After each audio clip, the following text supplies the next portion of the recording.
کہیں کوئی قصر دیکھو تو سمجھ لو کہ اس کی ایک ایک اینٹ چوری اور خیانت کے ذریعے مہیا کی گئی ہے۔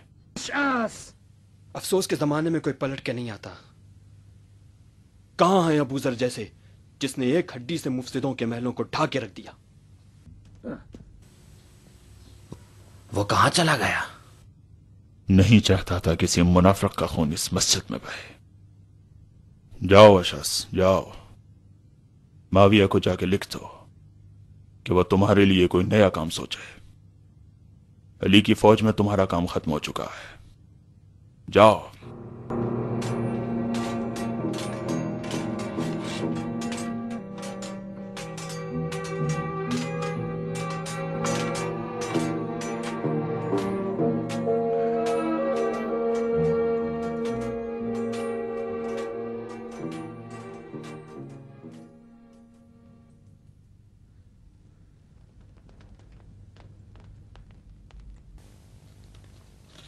پسند آیا مجھے، ہنرمند انسان ہے،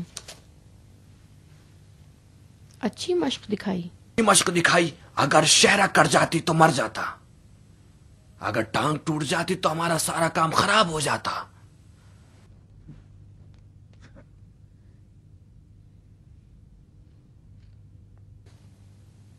میرے خیال میں وہ علی کو مار سکتا ہے۔ وہ کیسے؟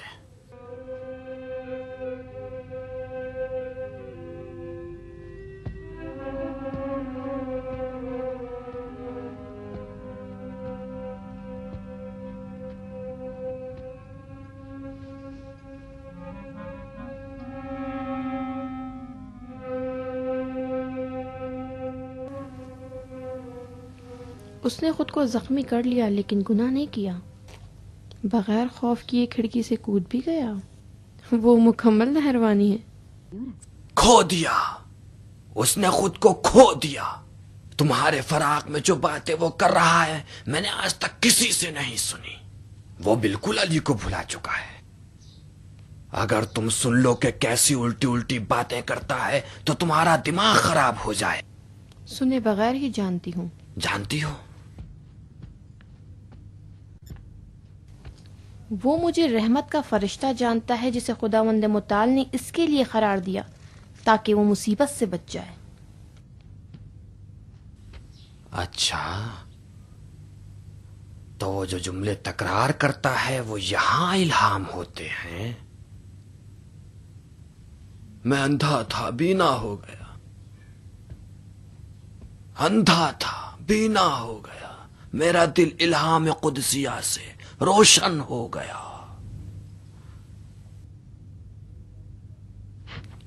میں نے اسے مجنون بنانے کے لیے تمہارے پاس بھیجا تھا۔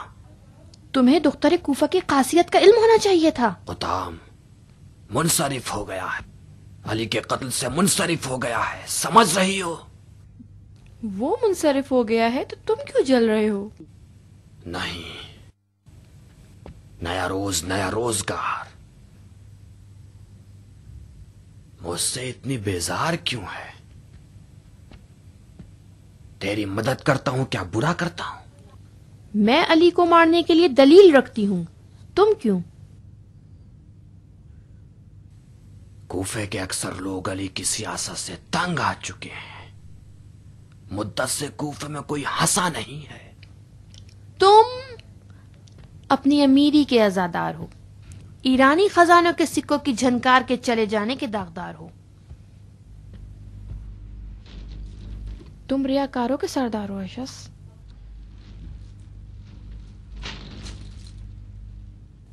کاش مجھے معلوم ہوتا کہ تم نے کون سی حکومت کے بدلے علی کے خون کا سودا کیا ہے۔ فائدے میں ہم دونوں ہی شریک ہیں، مسئلے کو یہی ختم کر دو۔ میرے ساتھ دشمنی کرو گی تو ہر صورت میں علی کا فائدہ ہوگا۔ ٹھیک ہے، لیکن دعا کرو کہ میری زندگی میں دوبارہ ظاہر نہ ہونا۔ ابن ملجم کے ہاتھ کانپ گئے ہیں، دل لرز رہا ہے، قدم ڈگمگا رہے ہیں اور تلوار کند ہو گئی ہے۔ اسے تیار کرو قطام، تیار کرو۔ وہ تمہیں چاہتا ہے اور تم خون علی بس اپنا مہر خون علی کو قرار دو. قبول کیا. جاؤ میرے شوہر کو گھر بھیج دو.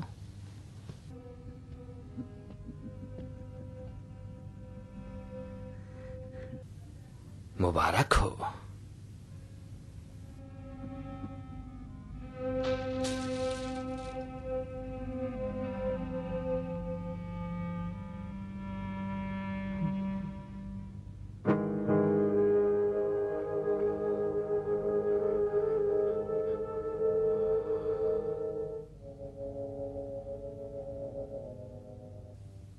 اے خدا میری آبرو بچا لے،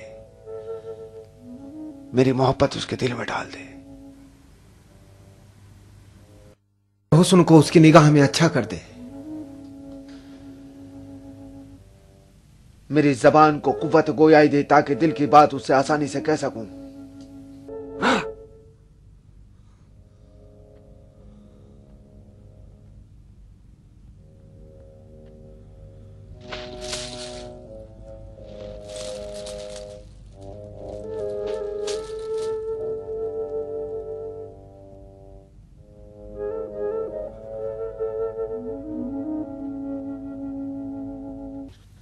اے میری جان جگر، تیری آنکھوں کی سیاہی رات کی سیاہی سے زیادہ سیاہ، اور تیری آنکھوں کی سفیدی صبح کی سفیدی سے بہتر ہے. اے جادوگرنی، تیری خمار آلود آنکھیں میرے وجود کے باغ کو پھولوں اور شگوفوں سے پر کر دیتی ہے. اے وہ کہ جس کے سانس مجھ کو امبر کی خوشبو دیتے، نہیں امبر نہیں، اے جس کے سانس باد صبا ہیں، اور میں کیا، میں نے تیرے وجود میں اپنی بلند آرزوؤں کو تلاش کر لیا ہے. تو لطیف ہے، نسیم صبح کی طرح. نہیں نسیم نہیں، نسیم صبح کی لطافت دیکھی جا سکتی ہے. تو لطیف ہے، شبنم کے قطرے کی طرح، خرم ہے بہار کی طرح. اے میرے دل، ایک نگاہ دیکھ تو نے میرا کیا حال کر دیا. میں نے ایک عمر سجدے میں گزاری، یاد خدا سے غافل نہ رہا. وائے ہو مجھ پر، وائے ہو مجھ پر، میں تو خدا کو بھلا چکا ہوں. اب تیرا ہی ذکر میری زبان پر رہتا ہے. اب تو میرے دل پر حکومت کرتی ہے، خدا نہیں.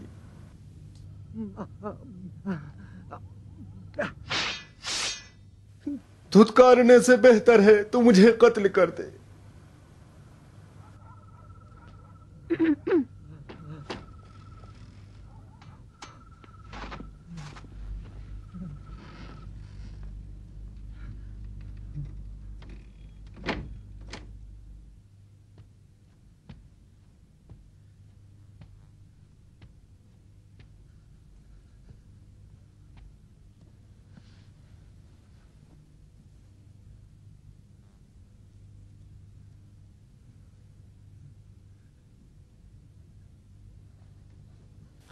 خوب ہو.